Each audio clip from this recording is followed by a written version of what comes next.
ഫ്ലവേഴ്സിന്റെ പിൻബലത്തോടെ 24ന്റെ പുതിയ സംരംഭം 24 study abroad. വിദേശ പഠനം ഇനി സുരക്ഷിത്. വിദേശ പഠനം ആഗ്രഹിക്കുന്നവർ ഉടൻ വിളിക്കൂ 9001 56 800120.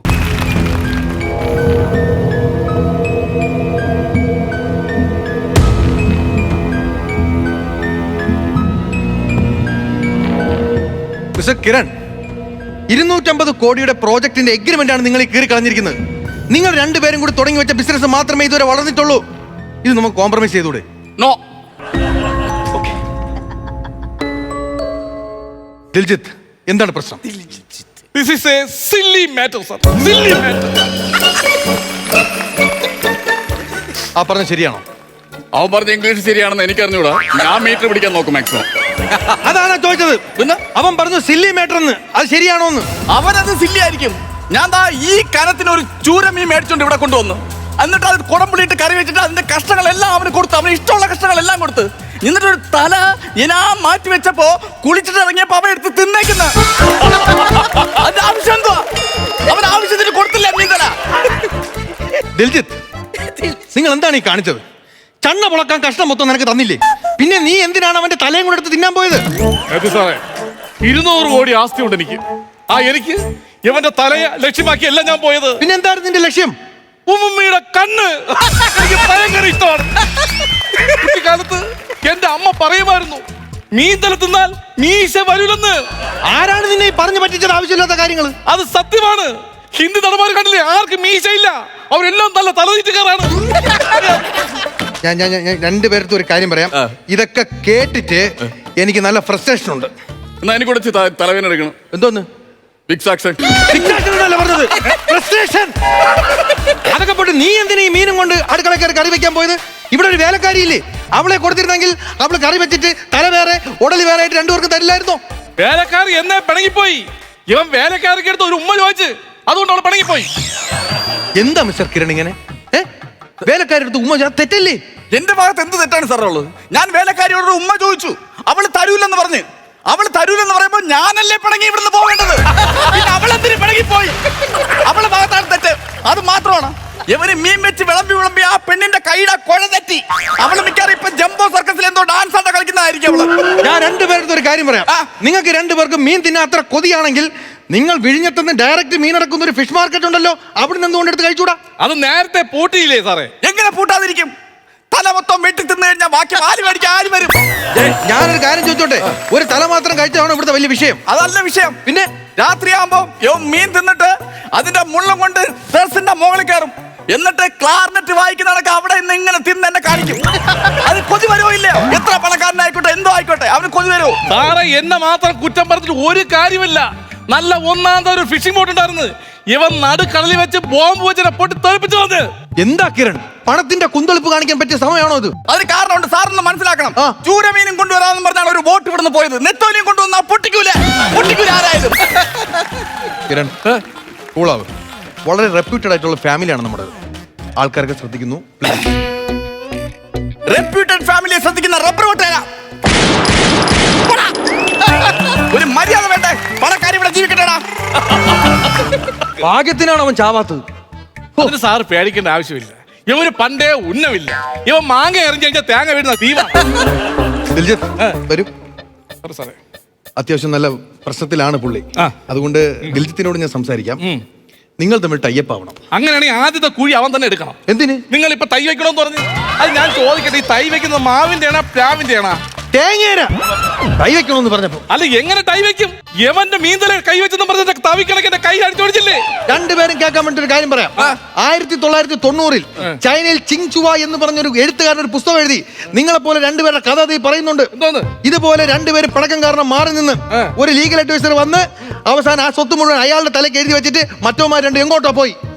വേണമെങ്കിൽ വോളി നമ്പർ 4 എടുത്തു വെച്ച് വായിച്ചു നോക്ക്. നല്ല വോളിയത്തിൽ എന്നെ വിളിപ്പിക്കരുത്. ഞാൻ പറഞ്ഞു, നിങ്ങൾക്ക് ഈ വീട് പേരുടെ മെടക്കി എന്റെ അടുത്ത് മുഖത്ത് നോക്കി ചോദിക്കണം. ചൈനക്കാരുടെ കഥ പറയേണ്ട കാര്യം തോന്നുന്നു. അപ്പൊ നിങ്ങൾ തമ്മിൽ കോംപ്രമൈസ് ആവൂല? ഇല്ല, നോ കോംപ്രമൈസ്. ഒരു മര്യാദ എന്നൊന്നും സാധനം ഇല്ല. ഇല്ല, മധ്യ തിരുവിതാംകൂറിന് തീർക്കാൻ പറ്റാത്ത വിഷയമൊന്നും ഇല്ലല്ലോ. മനസ്സിലായില്ല? കിരൺ ഇവിടെ വരൂ.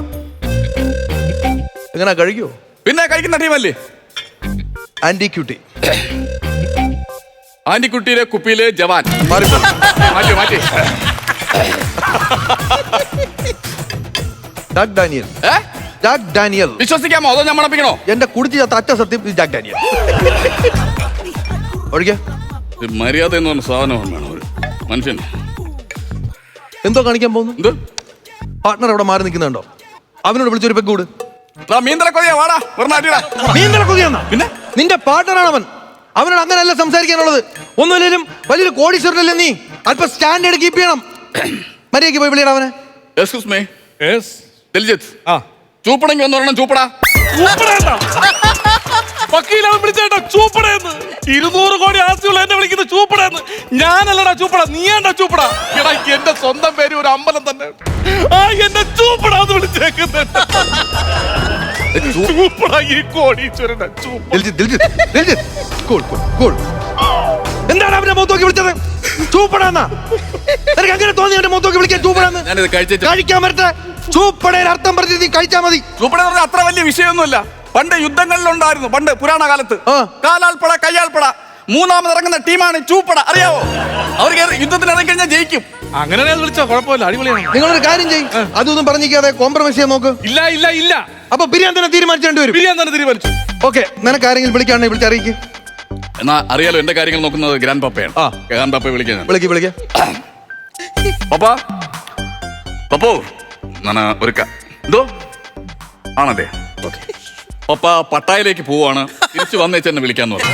തിരിച്ചു വരുമ്പോ പുള്ളി ഒരു തീരുമാനം പറയുമല്ലോ. അപ്പൊ നമുക്ക് അതനുസരിച്ച് നീങ്ങിയാ പോരെ. അത് നടക്കൂല. 25 വയസ്സും വലിവും വെച്ചോണ്ട് ആ പട്ടായയിലേക്ക് മിക്കവാറും വണ്ടിയും വിളിച്ച് നമ്മൾ പട്ടായയിലേക്ക് പോകേണ്ടി വരും. നിനക്ക് ആരെങ്കിലും ചോദിക്കാനുണ്ടോ? എനിക്ക് വേറെ ആരോടും ചോദിക്കില്ല. എന്റെ സ്വന്തം ഭാര്യ അടുത്ത് മാത്രമേ ചോദിച്ചാളൂ. സൂസന്ന. ശരി. സൂസന്ന ഒരു വീട് വാങ്ങാൻ പറഞ്ഞു, ഞാൻ തേടി നടന്നു, വീട് വാങ്ങിച്ചു. സൂസന്ന ഒരു കാർ വാങ്ങാൻ പറഞ്ഞു, ഞാൻ തെരഞ്ഞു നടന്നു, കാർ ഞാൻ വാങ്ങിച്ചു. കുട്ടികൾ ഇല്ല. അത് തേടി നടന്നിട്ട് കാര്യമില്ല. സൂസനായിട്ട് ഒരു സ്ഥലത്ത് ഇരിക്കണം. അല്ല യവജനെ കളിയാക്കുന്നല്ലേ? യവൻ കല്യാണം കഴിക്കാത്തോടെ യവജനെ കിടന്ന് സംസാരിക്കുന്നത്. ഞാൻ നല്ല ഒരു തറവാട്ടി പറഞ്ഞ ഒരു പെണ്ണിനെ പെണ്ണ് കാണാൻ കൊണ്ട് കാണിച്ചവനാ. യവനത് വേണ്ട. നല്ല തറവാടിയായ പെങ്കൊച്ച്, ഭയങ്കര തറവാടി തന്നെ. ഈ പെണ്ണ് കാണാൻ കൊണ്ടുവന്ന ആരാണ്? പോലീസ് മാമൻ. ഞാൻ ഇവിടെ കാണാൻ പോയ സമയത്ത് ഞാൻ ചെന്ന് പറഞ്ഞു, പോലീസ് മാമൻ പറഞ്ഞിട്ടാ കൊച്ചെ ഞാൻ വരുന്നെന്ന്. പോലീസ് എന്ന് കേട്ടത് മഴവെള്ളത്തിന്റെ പൈപ്പ് വഴി ഊന്നിറങ്ങി അവൾ എങ്ങോട്ടാ ഓടി. അവളാണ് തറവാടിക്ക. അത് മനസ്സിലാക്കണം. നിനക്ക് അങ്ങനെ കല്യാണം കഴിക്കണമെന്ന് ആഗ്രഹം ഉണ്ടായിരുന്നു, നീ എന്റെ അടുത്ത് പറയാത്തത്. എന്റെ കുടുംബത്തിലുണ്ടല്ലോ ഒരു പെങ്കൊച്ച്, അവളാണെങ്കിൽ നന്നായിട്ട് പാട്ടും പാടും. എന്നാ നമുക്ക് ആലോചിക്കാം. പാട്ട് നിനക്ക് ഇഷ്ടമല്ലേ? ഇഷ്ടമാണ്. അവള് 10 വെളുപ്പിനൊക്കെ പാടും, ഭയങ്കര രസമാണ്. അങ്ങനെയാണെങ്കിൽ ആ പെണ്ണായിട്ടുള്ള ഒരു ആലോചനയും വേണ്ട. നമ്മൾ ജോലിയും കഴിഞ്ഞ് വന്നിരുന്ന് ഉറങ്ങുന്ന 10 വെളുപ്പിന് എണീച്ചെന്ന് പാടിയാ അതെങ്ങനെ ശരിയാ? അതല്ല പറഞ്ഞത്, വെങ്കലത്തിലെ പാട്ട്. വെങ്കലത്തിലെ പാട്ടാ? എങ്ങനെയാണെങ്കിൽ എനിക്ക് മറ്റേ കൊച്ചിനെ കെട്ടിയാ പോരെ? അവൾ ചരുവത്തിനകത്ത് തലയിട്ട് പാടൂലേ? പിന്നെ വെങ്കലത്തിനകത്ത് പാടുന്ന പെണ്ണ് എന്തിനാ എനിക്ക്? എന്നാ നിന്റെ മനസ്സിലുള്ള സങ്കല്പം പറ. എന്റെ സങ്കല്പം എന്ന് പറഞ്ഞു കഴിഞ്ഞാല് നമ്മൾ തലക്കറി വറുത്തരച്ച് വെക്കുന്ന ഒരു പെങ്കൊച്ചായിരിക്കണം. മാത്രമല്ല ഈ കോഴി, നാടൻ കോഴി ചെറിയ ഉള്ളിയിട്ട് പെരട്ടി വെക്കുന്ന ഒരു പെങ്കൊച്ച് എനിക്കിഷ്ടം. അങ്ങനെയാണെങ്കിൽ ഷാപ്പിലെ വെപ്പുകാരൻ മണിയെ കെട്ടടാ നീ. പിന്നെ കങ്കറി വെക്കണം. ഞാൻ രണ്ടുപേരുടെ ഒരു കാര്യം ഞാൻ പറയട്ടെ. നിങ്ങൾ രണ്ടുപേരും കൂടെയാണ് ഈ ബിസിനസ് കെട്ടിപ്പൊക്കുന്നത്. നിങ്ങൾ പിരിഞ്ഞു കഴിഞ്ഞാൽ നിങ്ങൾ എന്ത് ബിസിനസ് ചെയ്യും? എന്റെ ബിസിനസ് ഞാൻ മറ്റൊരു ബിസിനസ് പ്ലാൻ ചെയ്തിട്ടുണ്ട്. എന്ത് ബിസിനസ്? ഇവിടുന്ന് കാളകളെ നമ്മൾ തായ്ലാന്റിലേക്ക് എക്സ്പോർട്ട് ചെയ്യാണ് ഞാൻ. അങ്ങനെ നീ മാത്രം ചെയ്താൽ ഞാൻ വരത്തില്ല. നിന്നെ ഞാൻ വിളിക്കൂലല്ലോ. അത് വണ്ടിയിൽ സ്ഥലമില്ല, കാളകളെ ഫില്ലല്ലേ. എടാ നീയൊക്കെ തുടങ്ങി വെച്ച ബിസിനസ് എല്ലാം പൊളിഞ്ഞോണ്ടിരിക്കുക. നീയൊക്കെ തുടങ്ങി വെച്ചൊരു സ്കൂള്, അവിടെ പിള്ളേരില്ല. രക്ഷകർത്താക്കളെ വിളിച്ചു കൂട്ടി ഒരു മീറ്റിംഗ് വെക്കാന്ന് പറഞ്ഞാൽ വരുന്ന രക്ഷകർത്താക്കൾക്ക് എന്തെങ്കിലും ഒരു ഗിഫ്റ്റ് കൊടുത്തു വിടണ്ടേ? എന്ത് ഗിഫ്റ്റ് കൊടുത്തു വിടും? അതിന് എന്റെ ഒരു നല്ലൊരു ഐഡിയ ഉണ്ട്. ഈ വരുന്ന അച്ഛനമ്മമാർക്ക് നമ്മളൊരു നല്ലൊരു ചൂരക്കറി വെച്ച് കൊടുത്തു കഴിഞ്ഞാൽ അവർ പെട്ടെന്ന് വരും. പക്ഷെ അങ്ങനെ വരികയാണെങ്കിൽ ഒരു കൊച്ചിന് 5 തന്താറ് വെച്ച് വരും. ചൂരക്കറി ഭയങ്കര ഇഷ്ടമല്ലേ മലയാളിയൊക്കെ? എടാ ഈ ചൂരത്തലയും ചൂരക്കറിയും നിൽക്കുമ്പോൾ നിനക്ക് എന്താ ഇത്ര ഒരു ഇത്? അതല്ല, ചൂരത്തലയെന്ന് പറയുമ്പോഴത്തേക്ക് എന്റെ അടിയിൽ ഒരു നിർഗുള വരും. ഇങ്ങനെ ഇരച്ച തുമ്പിച്ചിന്റെ കുടലിലൊക്കെ ഇങ്ങനെ വന്നിട്ട് ഇവിടെ വന്നൊരു ജലധാര വരും. അതിന് വക്കീൽമാരെ ഭാഷ പറയുന്നത് എന്തെന്നറിയാമോ? മുതുക്ക് കൊതി. അല്ലെങ്കിൽ പിന്നെ നീ ഈ വർത്താനം പറയൂ. അതല്ല ഞാൻ ബുദ്ധിയില്ലാത്ത രണ്ടെണ്ണം. നിങ്ങൾക്കൊക്കെ പണം മാത്രമേ ഉള്ളൂ, ബുദ്ധിയില്ല. കാക്കയുടെ ബുദ്ധിയെങ്കിലും വേണം. കാക്കയുടെ ബുദ്ധി. കാക്കയുടെ ബുദ്ധിയാ? കാക്കയ്ക്ക് എന്താ ബുദ്ധി? പണ്ടൊരു കാക്ക പറന്ന് വന്ന് വെള്ളം കുടിക്കാൻ നോക്കുമ്പോ ഒരു കുടത്തിന്റെ അടിയേറ്റത്ത് ഇച്ചിരി വെള്ളമുണ്ട്. കല്ല് പറക്കിയിട്ട് കാക്ക വെള്ളം മുകളിൽ എത്തിച്ചിട്ടാണ് ചുണ്ടുകൊണ്ട് വലിച്ചു കുടിച്ചത്. അറിയാമോ? അതറിഞ്ഞൂടാ എനിക്ക്. അതാണ്. അപ്പൊ അത് കാക്ക ബുദ്ധിയുള്ള കാക്കല്ല, അതാണ് മണ്ടൻ കാക്ക. മണ്ടൻ കാക്ക എന്ന് ഞാൻ പറയൂ. മണ്ടൻ കാക്കേ? പിന്നെ ഈ കല്ല് പറക്കിയിടുന്ന സമയം ഉണ്ടെങ്കിൽ ബീന ബേക്കറി പോയി ഒരു സ്ട്രാ കൊത്തി എടുത്തുകൊണ്ട് വന്ന് അതിന് കുത്തി കുടിച്ചൂടെ? അതെന്തിന് കല്ല് പറക്കിടാൻ പോയത്? മണ്ടൻ കാക്ക. ഈ ബീന ബേക്കറിൽ ഈ കാക്ക ചെല്ലുമ്പോഴത്തേക്ക് അന്ന് ഞായറാഴ്ചയാണെങ്കിൽ ബീന ബേക്കറി തുറക്കൂല. പിന്നെ അങ്ങനെയാണ് സ്റ്റാ കിട്ടുന്നത്. രണ്ട് മണ്ടന്മാരും മണ്ടത്തരം പറഞ്ഞ ഒരു കാര്യം പറയട്ടാ. നിങ്ങൾ രണ്ടുപേരും കൂടെ 10,000 രൂപയ്ക്ക് തുടങ്ങിയ കുടംപുള്ളിയുടെ ബിസിനസ് ഇന്ന് 2.5 കോടിക്ക് ടേൺ ഓവറാണ് വർഷം. അതുപോലെ രണ്ടുപേരും കൂടെ 10,000 രൂപയ്ക്ക് തുടങ്ങിയ പാക്കിന്റെ ബിസിനസ് അതങ്ങ് തളച്ചു വളർന്നു. നിജാംബ കമ്പനിക്കാർ ഒരു താടിക്ക് കൈ കൊടുത്തു. അത്രയും വലിയ ബിസിനസ് ആണ്. 2500 പേർക്ക് നിങ്ങൾ ഒരേ സമയം ജോലി കൊടുക്കുന്നുണ്ട്. ഞാൻ പറയുന്നു രണ്ടുപേരും കൈ കൊടുറാ. ഇല്ല ഇല്ല നോ പറയുന്ന കേക്ക്, അങ്കിളാ പറയുന്ന കൈ കൊടുക്കാം. നോ ആക്കില്ല. കൈ കൊടുക്കാൻ പറഞ്ഞ കൈ കൊടുക്കണം. ചട്ടുവം പഠിപ്പിച്ച് ചന്തി വെച്ചേരും കൊറ കൈ. ഓക്കെ ഓക്കെ സാറ് പറഞ്ഞോണ്ട് മാത്രമാണ്. ഓക്കെ, അല്ലെങ്കിൽ ഞാൻ ഇതിന്റെ പറയാൻ നിൽക്കൂല. എവനായിട്ട് ഒരു ബിസിനസ്സും വേണ്ടെന്ന് വിചാരിച്ച ഒരു മനുഷ്യനാണ് ഞാൻ. സാറേ ഞാൻ ഇനി എവനായിട്ട് ഒരു ബിസിനസ്സിനും തയ്യാറല്ല. അതെല്ലാം പറഞ്ഞ് തീർത്തല്ലേ. ഇന്നലെ മീൻകറിക്ക് വേണ്ടി ഞാൻ അരി ഉണ്ടാക്കിയെങ്കിലേ ഇന്ന് കോഴിക്കറിക്ക് വേണ്ടി അരി ഉണ്ടാക്കണം. അവൻ കോഴിക്കറി എവിടെ തിന്നിട്ട് വന്ന് നിൽക്കണം. സാർ മണപ്പിച്ചു നോക്കിയേ. ഫ്ലവേഴ്സ് ഒരുക്കുന്ന കാഴ്ച വസന്തം യൂട്യൂബിൽ പ്രേക്ഷകർക്ക് ലൈവായി കാണാം. ഫ്ലവേഴ്സ് കോമഡിയിൽ ജോയിൻ ചെയ്യൂ, ആസ്വദിക്കൂ.